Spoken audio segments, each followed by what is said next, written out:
Assalamualaikum warahmatullahi wabarakatuh. Waalaikumsalam warahmatullahi wabarakatuh. Ahlan wa sahlan. Bertanya Ustadz, Tafadhal. baru-baru ini diberitakan ada ikhwan yang menendang sesajen yang diletakkan di Semeru Nah, dengan tujuan oleh yang meletakkan sesajen agar tidak terjadi musibah lagi. Tapi herannya tindakan ikhwan yang menendang sesajen tersebut malah dilaporkan oleh notabene adalah umat Islam juga kepada polisi, dan ana dengar ikhwan tersebut sudah ditangkap. Pertanyaannya, apakah orang yang menaruh sesajen dan yang melaporkan tersebut sudah masuk dalam golongan yang sudah keluar dari Islam, Ustadz, karena melakukan kesyirikan? Jazakumullah khairan, Ustadz. barakallahu fiik. Ahibati fillah. Kita perlu belajar agama ini dan belajar tentang bagaimana menyampaikan agama ini. Bicara memberikan sesajian kepada selain Allah Azza wa Jalla adalah salah satu bentuk kesyirikan. Bagaimana dia menyembah Allah dan menyembah selain Allah. Kalau tadi perlu ditanyakan, sesajen itu buat siapa sih? Apakah pembuatan sesajen itu untuk Allah? Coba tanyakan. Kalau untuk Allah, di ayat mana Allah minta kita buat seperti itu? Sehingga kita beribadah mengikuti apa yang diajarkan Nabi SAW. Namun, perbuatan syirik pun, seperti menyembah berhala-berhala, apakah dengan mudahnya kita boleh menghancurkan berhala-berhala tersebut? Bayangin ya, ini pelajaran buat semua. Kita tahu Nabi Ibrahim, mungkin seorang mengatakan Nabi Ibrahim alaihissalam Ustaz menghancurkan berhala-berhala. Iya, kemudian dibakar Nabi Ibrahim sama kaumnya. Itu sebagai konsekuensi beliau menegakkan agama Allah Azza wa Jalla, yang itu dilakukan Nabi Ibrahim dan Allah menyelamatkan Nabi Ibrahim alaihissalam. Artinya beliau melakukan itu berdasarkan wahyu Allah Azza wa Jalla. Tapi konsekuensinya beliau dibakar sama kaumnya. Nabi kita Muhammad alaihi salatu wassalam, beliau selama 13 tahun berdakwah di kota Mekah. Satu pun berhala nggak ada yang ditendang. Satu pun berhala nggak ada yang dihancurin. Apakah karena Nabi SAW? Tidak. Ana sampai takut mengucapkan hal ini. Nabi SAW membiarkan. Tapi karena memang ingkar mungkarnya dengan cara yang lain. Rasulullah SAW mengatakan, Man ra'a minkum mungkaran falyughayyirhu biyadi. Barang siapa yang melihat kemungkaran, hendaklah merubah dengan tangannya. Fa'in lam yastati' fabilisan. Kalau nggak mampu, maka dengan lisannya. Nabi nggak mampu merubah selama 13 tahun. Satu pun nggak ada patung yang dihancurin. Umar bin Khattab radhiyallahu ta'ala anhu, seorang yang begitu tegasnya, juga nggak ngancurin patung-patung yang ada di Ka'bah. Mereka tawaf, mereka sholat menghadap ke patung-patung. Di sini kita perlu belajar tentang bagaimana cara mengingkari kemungkaran. Walaupun itu sebuah kesyirikan yang nyata. Seperti patung-patung dan berhala itu. Abu Bakar Siddiq, seorang yang cinta dengan kebenaran, juga tidak ikut menghancurkan sama sekali. 13 tahun, bayangin. Gimana Nabi SAW? Sabar. Terus, apakah itu namanya membiarkan kemungkaran? Tidak.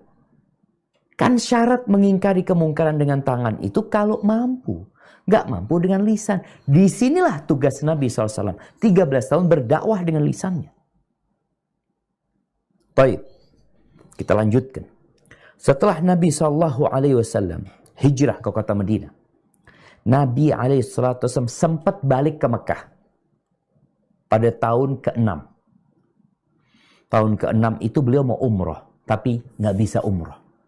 Dihalangi. Kenapa? Karena kota Mekah di bawah kekuasaan orang-orang musyriki. Umat Islam nggak bisa masuk. Nggak boleh masuk, nggak masuk. Apakah mereka maksa? Oh ini, kita mau ibadah, nggak boleh masuk. Mereka baru masuk tahun depannya. Tahun ke-7, Rasulullah SAW yang sudah membangun masyarakat madani. Di situ ada umat Islam dengan kekuatan yang dahsyat yang menyebabkan orang-orang musyrikin sebenarnya udah takut sama umat Islam. Takut mereka sama umat Islam. Buktinya mereka bikin genjatan senjata. Ini menunjukkan bahwa dua kekuatan ini telah seimbang. Mereka menuntut genjatan senjata. Taib, diterima sama Nabi SAW. Tahun ke-7 Nabi SAW masuk ke kota Mekah dalam rangka melaksanakan ibadah umroh. Umroh. Bukan melakukan yang lainnya.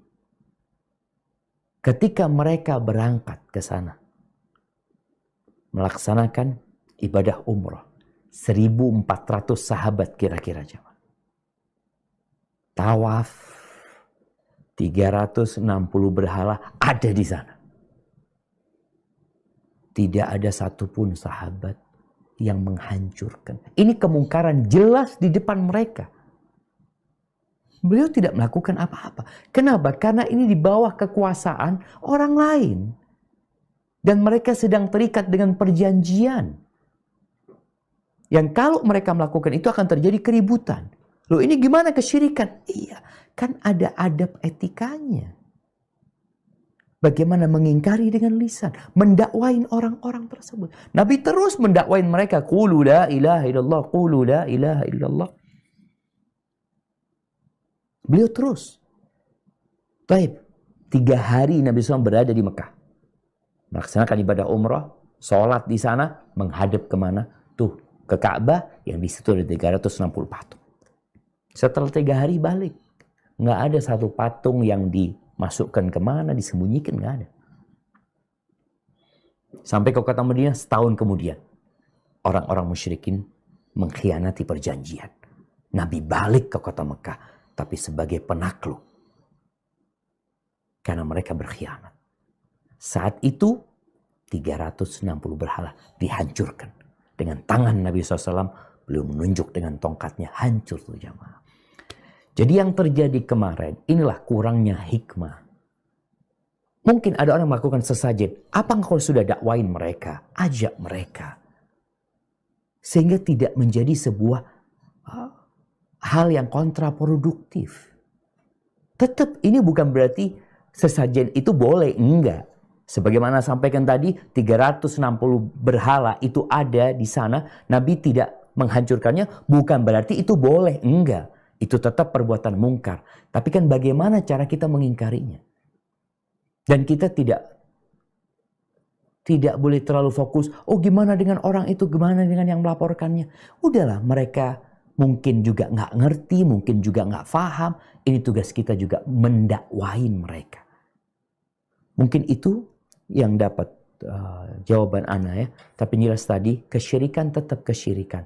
Kemungkaran tetap kemungkaran. Hanya bagaimana cara kita mengingkarinya. Nabi SAW sudah memberikan tahapan-tahapan. Dan beliau juga sudah memberikan contoh yang real. Yang seharusnya kita umat Nabi SAW mengikuti Nabi SAW. Barakallahu fikna.